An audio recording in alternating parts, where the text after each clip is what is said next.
Welcome and thank you for joining me in this second installment on a series of videos where I talk about cloth and clothing in fantasy art and how to draw it. In the previous video, I talked about how to start thinking about and seeing clothing and how to craft some art references for yourself. Today, I'm going to continue to taking that knowledge and applying it in artwork that you are crafting from the imagination and talking about how you can really convey texture just with your line work. The way you draw cloth is going to convey to your viewer the texture of it.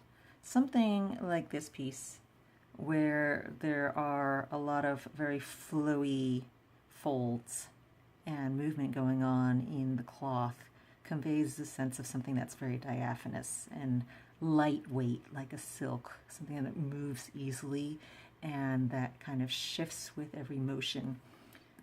Something that has very little folds or wrinkles in it feels heavier and thicker. Something that's going to lay flat on your body no matter how much movement or extra bunching there is, because the material itself is thicker. And then there could be something that is in between when you get these more angular folds and shapes in the cloth. This also conveys a sense of a more heavy fabric, because something that's very light and flowing is not going to have as much gravity pulling it and creating these angles and shapes in the folds. So I'm going to start here with this sketch of a figure for a painting that I am currently working on. And I'm going to show you a few different types of cloth sketching that you could do onto a figure. Now, even when I have an image where the body is mostly obscured by cloth, not so much on this one. This one is a good example of that, where you really don't see anything of her lower half. I still like to sketch out, at least in some stage of my process, usually the very beginning, the underlying body and how her pose is beneath all of that fabric, because knowing that is important. You don't want to accidentally, for example, if I was drawing this and if I didn't have her lower half here, as an example, let's just get rid of that. And just to show you, if I had no awareness of where her legs were and I just started drawing this gown for her,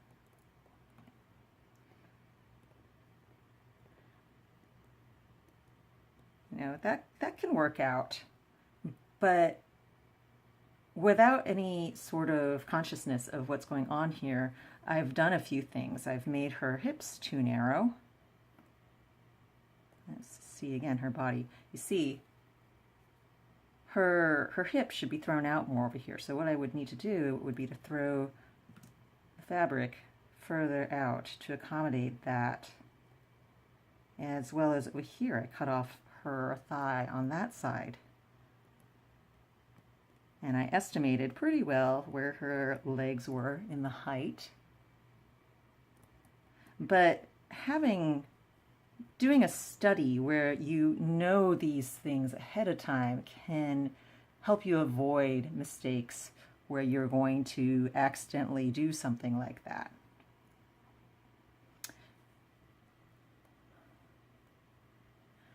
Now here I have just the sketch of the body, and I'm going to use this to show you various sort of formations and ways of drawing cloth on it and things to keep in mind.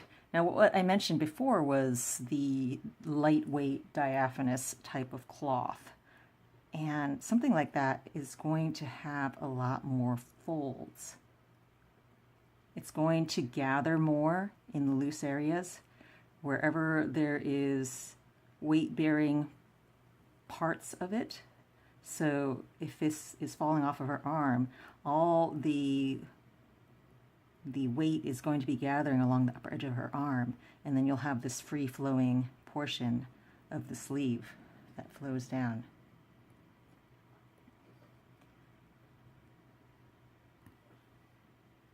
Similarly on this side, if we were to have these big flowing poofy sleeves like that. And another thing that I would do if I wanted to really convey the sense of this being a lightweight fabric is a sense of translucence.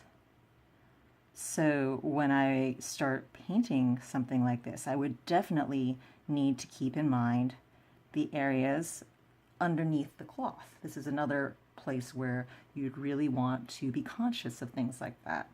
So I wouldn't want to lose the sense of where her actual arms are, because when it comes time for doing shading, I would be doing things like having, well, it depends on if the background was a darker color, then I would see darker bits of shading in areas that were not where her skin is.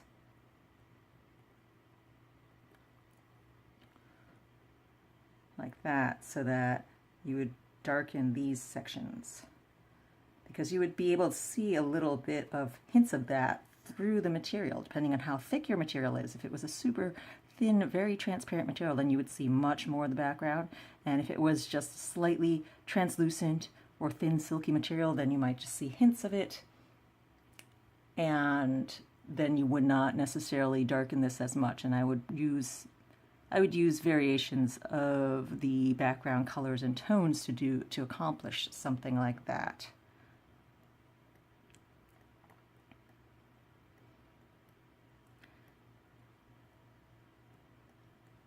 Now, as I mentioned, it would be, if this was a lightweight material, there's going to be more gathering involved and more,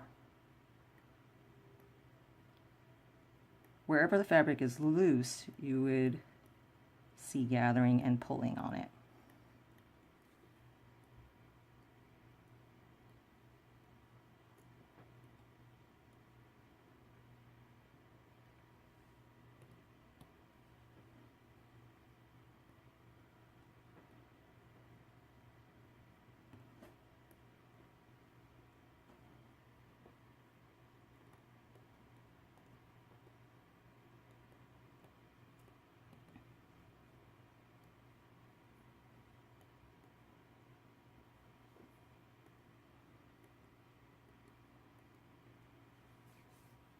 Now, just to see what things would look like,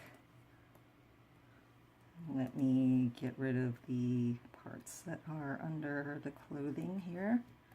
I'm doing this all digitally right now, just for ease of demonstration and showing you these things.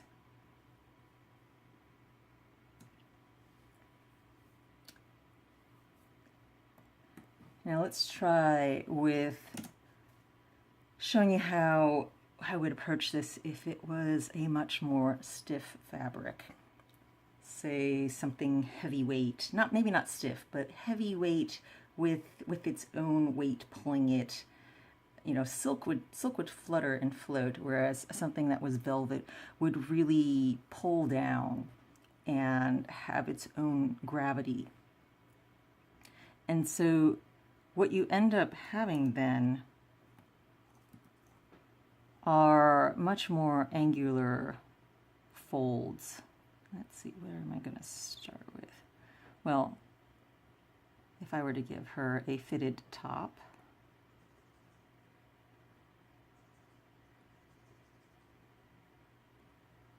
would require seams in order for it to be fitted to her body without wrinkles.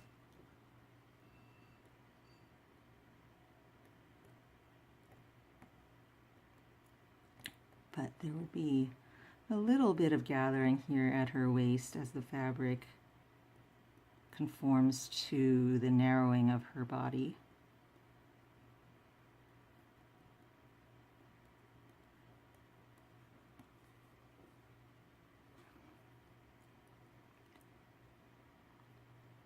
Now, if, for example, she had a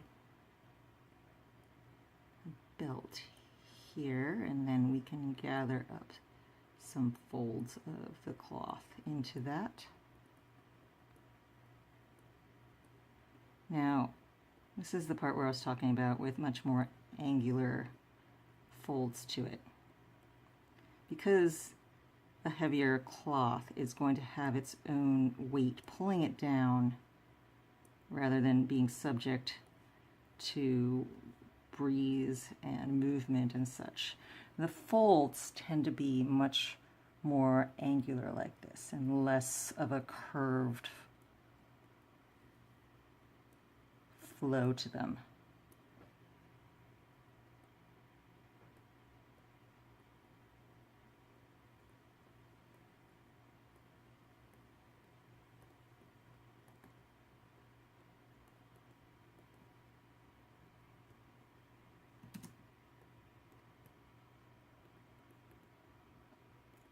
And where there are gathers, it's going to be much more chunky. It's not going to be as close to her body as the thin diaphanous cloth would be, because just the sheer bulk of the material itself is going to cause it to gather in larger chunks like that.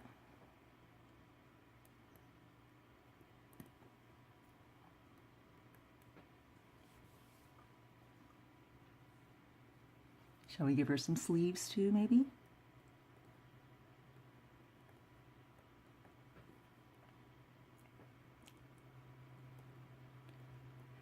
Bunched at the wrists here a little bit. But still, as I mentioned, you get these angular shaped folds, and that will give you much more of a sense of a heavier weight material.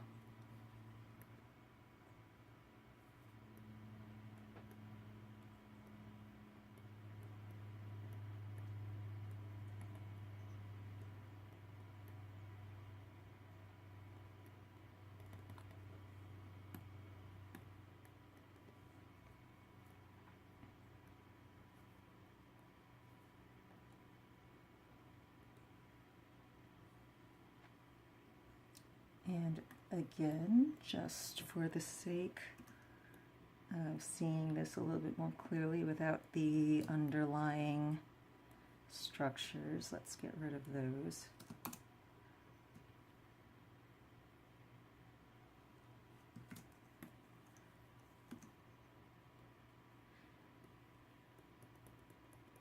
And we wouldn't get any shading from translucence here. We would get shading from the actual material itself. So you know, darken all of this stuff because it was under the folds.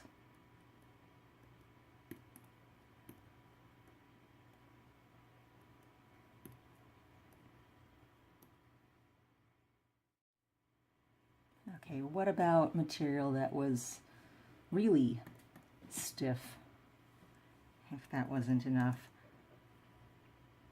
And it'd be a little bit hard with the pose of this particular figure, but I'm going to give it a try anyway. Let's see if she has some kind of jacket.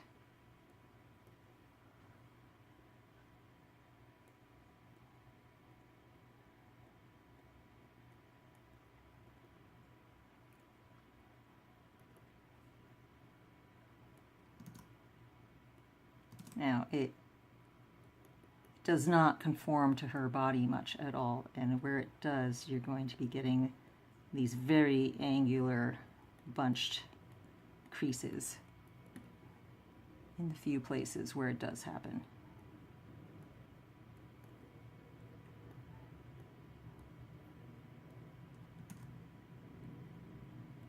Now, this is another place now where having the underlying body structure is extremely helpful, figuring out where the center line of her body is as I drew the midsection of this coat.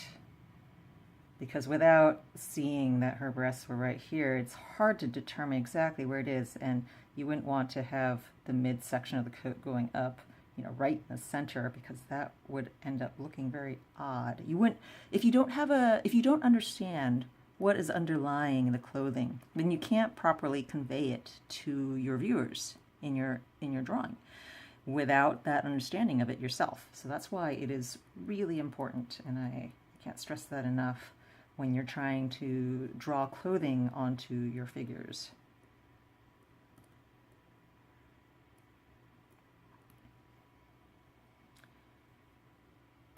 The center line of her body goes like this.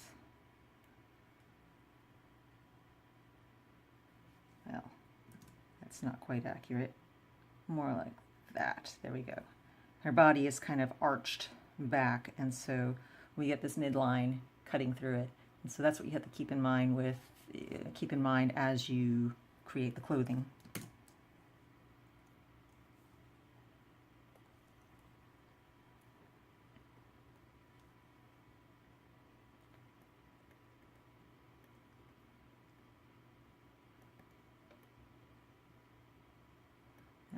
There is going to be some bunching that happens here out of necessity, because that's the way cloth is. Cloth gives when it's required of it.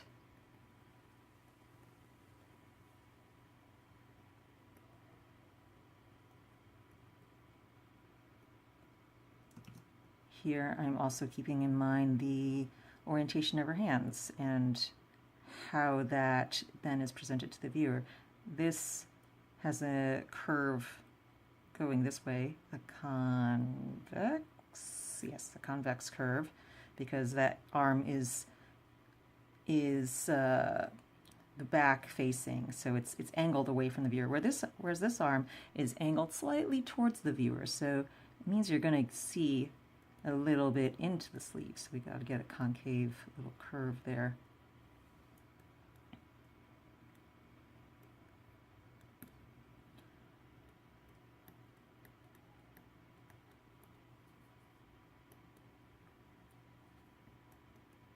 Not the most flattering outfit that she's got on, but it serves for the demonstration of how to convey the sense of very thick kind of brocade cloth that she's got on.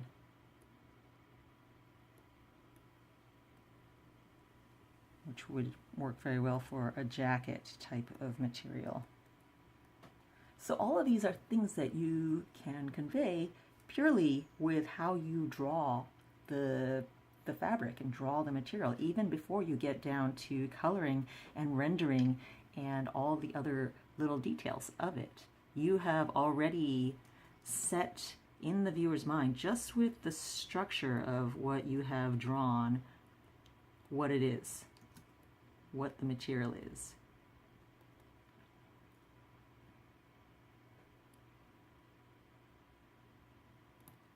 Tends to sometimes be a little bit of wrinkling right here around the knees as the fabric bunches and bends to, or bunches and gathers to accommodate bending of the legs.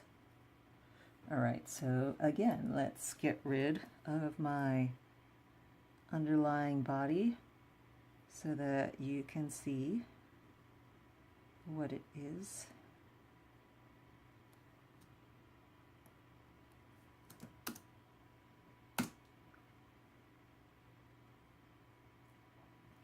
And there we have something that looks much more stiff and heavy.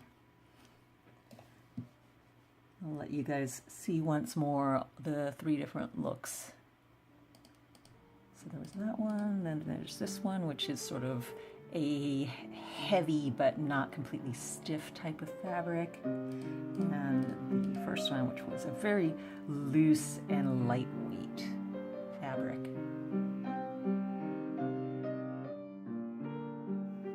That's it for today. If you join in for the next video, I will be taking paintbrush and watercolors to this theme. I want to take a moment now to thank my fantastic supporters on Patreon. You can find me at www.patreon.com/StephanieLaw. Without the backing of these wonderful people, I wouldn't be able to create all these in-depth videos. If you like what you saw today, then please come and check it out. For as little as $2 per month, you will have first chance to view the 2 videos per month that I produce instead of having to wait several months for the releases. You'll also have access to lots of behind-the-scenes posts and the growing community on Discord chat and extras like downloads of the figure that I used in this demonstration, as well as downloads of the various sketch results that I did in the video. So come check it out. There's lots going on. Again, you can find that at www.patreon.com/StephanieLaw. Thank you.